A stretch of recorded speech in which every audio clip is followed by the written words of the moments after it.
మోకాళ్ళ నొప్పులు, disc problems లాంటి అన్ని సమస్యలకు సంప్రదించండి Homeocare international world class homeopathy 9001175550. రాష్ట్రంలో భిన్న వాతావరణం కొనసాగుతుంది. ఒకవైపు చిరుజల్లు ఉంటూనే ఇంకోవైపు ఎండ.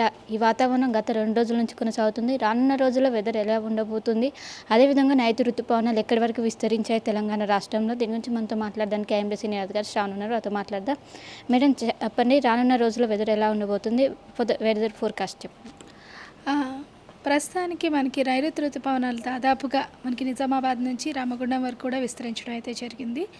నైరుతి ఋతుపవనాలు కొద్దిగా పశ్చిమ దిశ వైపుగా చురుకుగా కదులుతున్న ప్రాంతంలో, అలాగే ఉత్తర ఇంటీరియర్ కర్ణాటక మీద కూడా ఒక ఈస్ట్ వెస్ట్ షియర్ జోన్ అనేది కేంద్రీకరించబడడం వల్ల మనకి పశ్చిమ అంటే మహారాష్ట్ర పరిసర ప్రాంతం, అలాగే ఉత్తర ఇంటీరియర్ కర్ణాటకతో పాటుగా దక్షిణ తెలంగాణ జిల్లాల్లో కూడా మోస్తరు వర్షాలు కురిసే అవకాశం ఉంది. అలాగే మన తెలంగాణ రాష్ట్రంలో కూడా వచ్చే 3 రోజులు కూడా రాష్ట్రం మొత్తం మీదుగా మోస్తరు వర్షపాతంతో పాటుగా అక్కడక్కడ భారీ జల్లులు కూడా కురిసే అవకాశం అయితే కనిపిస్తుంది. ఈ వర్షపాతం దాదాపుగా మనకి సాయంత్రం నుంచి మొదలయ్యే అవకాశం ఉన్నందున పగటిపూట కొద్దిగా వేడిమి వాతావరణం అంటే సాధారణ ఉష్ణోగ్రతలే నమోదవుతూ ఉంటాయి. అంటే 33 నుంచి 36 డిగ్రీల వరకు ఉష్ణోగ్రతలు నమోదవుతూనే సాయంత్రం మనకి మేఘావృతమైన వాతావరణంతో పాటుగా కొద్దిగా భారీ వర్షపాతంతో నమోదయ్యే అవకాశం కూడా కనిపిస్తుంది. వర్షంతో పాటు ఈదురుగాలు కూడా వీచే అవకాశం ఉందా? ప్రస్తుతానికి ఈదురుగాలులు అంతగా లేకపోయినా 3 రోజులు కూడా మనకి అక్కడక్కడ ఉరుములు మెరుపులతో పాటుగా ఈదురుగాలులు గంటకి 30 నుంచి 40 కిలోమీటర్ల వేగంతో వీచే అవకాశం కనిపిస్తుంది. ఓకే, సాయంత్రం గుట్ల వెదర్ ఏ విధంగా ఉండబోతుంది ఇక్కడ రాడార్ సిస్టమ్ నుంచి?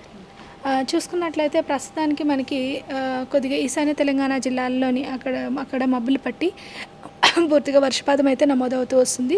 ముఖ్యంగా అధిక వర్షపాతం మనకి ఈ ఇంటీరియర్ కర్ణాటక నుంచి టువర్డ్స్ మనకు వచ్చే అవకాశం ఉన్నందున వికారాబాద్ నుంచి సంగారెడ్డి, అలాగే నారాయణపేట, మహబూబ్ నగర్, రంగారెడ్డి, అదేవిధంగా నల్గొండ, సూర్యాపేట, ఖమ్మం, భువనగిరి, నాగర్ కర్నూలు ఈ పరిసర ప్రాంతాల్లోని వర్షపాతం నమోదయ్యే అవకాశం ఉంది. అలాగే అక్కడక్కడ ఉరుములు మెరుపులతో కూడిన వర్షపాతం కూడా నమోదయ్యే అవకాశం కనిపిస్తుంది.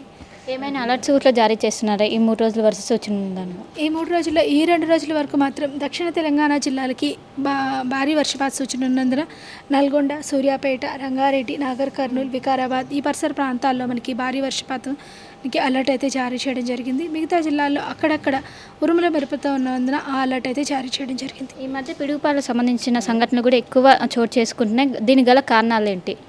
దాదాపుగా కన్వెక్టివ్ క్లౌడ్స్ వల్ల, క్లౌడ్ టు గ్రౌండ్ లైట్నింగ్ వల్ల మనకి ఇటువంటి పరిస్థితి ఏర్పడుతూ ఉంటుంది. దాదాపుగా పూర్తిగా విస్తరించిన తర్వాత కొద్దిగా ఈ లైట్నింగ్ అనే యాక్టివిటీ అనేది తగ్గే అవకాశం ఉంటుంది. Cloud to cloud lightning activity అనేది ఎక్కువగా ఉంటుంది అన్నమాట. ప్రస్తుతం టెంపరేచర్స్ ఏ విధంగా ఉన్నాయి? ఉత్తర తెలంగాణ జిల్లాలు మినహా అంటే ఆదిలాబాద్, ఆసిఫాబాద్, మంచిర్యాల, నిర్మల్ మినహా రాష్ట్రంలో మొత్తం మీదుగా 33 నుంచి 36 డిగ్రీల మేర నమోదవుతున్నాయి. అక్కడ మాత్రం కొద్దిగా 36 నుంచి 40 డిగ్రీల మేర ఉష్ణోగ్రతలు నమోదవుతూ ఉన్నాయి. మనకి మరో 2 రోజుల్లో ఋతుపవనాలు పూర్తిగా చేరుకునే అవకాశం ఉన్నందున తర్వాత నుంచి ఉష్ణోగ్రతలు పూర్తిగా మనకి 30 నుంచి 36 డిగ్రీల మేర నమోదయ్యే అవకాశం ఉంటుంది. ఒకవైపు ఋతుపవనాలు అంతటా కూడా వ్యాపించబోతున్నాయి. రైతులకు ఎలాంటి సూచనలు జారీ చేస్తారు ఈ సమయంలో?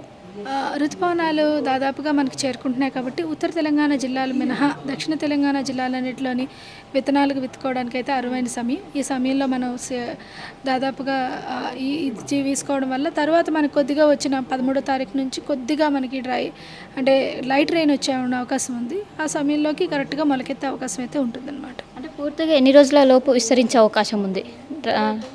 2 నుంచి 3 రోజుల్లో విస్తరించే అవకాశం అయితే కనిపిస్తుంది. అంటే ఇప్పుడు ఇంకేమేమి బ్యాలెన్స్ ఉన్నాయి? ఓన్లీ 4 డిస్ట్రిక్ట్స్ ఉన్నాయి. 4 నుంచి 5 డిస్ట్రిక్ట్ జగిత్యాల, ఆదిలాబాద్, మంచిర్యాల, ఆసిఫాబాద్, నిర్మల్ ఈ పరిసర ప్రాంతాల్లోని కొద్దిగా మినహాయింపులు ఉన్నాయి. మిగతావన్నీ దాదాపుగా ఋతుపవనాలు అయితే చేరుకోవడం జరిగింది. సో మొత్తం మీద 4 నుంచి 5 జిల్లాలు మినహా మొత్తం రాష్ట్ర వ్యాప్తంగా కూడా విస్తరించుకుని వచ్చే 2 రోజుల్లోపు ఈ 4 నుంచి 5 జిల్లాలో కూడా మొత్తం విస్తరించే అవకాశం ఉంది. ఒకవైపు భారీ మోస్తారు వర్షాలు పడే అవకాశం ఉంది. ఎక్కువైతే ఉత్తర దక్షిణ జిల్లాలో భారీ వర్షాలను రానున్న 3 రోజుల పాటు కూడా వర్షాలునే. అదేవిధంగా జిహెచ్ఎంసీ పరిధిలో కూడా పలు చోట్ల ఎక్కువగా ఈవినింగ్ టైంలోనే ఈ వర్షాలు నమోదయ్యే అవకాశం ఉంది. వర్షంతో పాటు ఈదురుగాలు గంటకు 40 నుంచి 50 కిలోమీటర్ల వేగంతో వీచే అవకాశం ఉందని ఒకవైపు వాతావరణ శాఖ అధికారులు చెప్తున్నారు. కెమెరా విజయ్తో కలిసి శిల్పా టీవీ హైదరాబాద్. మరిన్ని వీడియోస్ కోసం ఛానల్ ని సబ్స్క్రైబ్ చేయండి. లేటెస్ట్ అప్డేట్స్ కోసం వాట్సాప్ ఛానల్ ని ఫాలో చేయండి. అండ్ లింక్ డిస్క్రిప్షన్ లో ఉంది.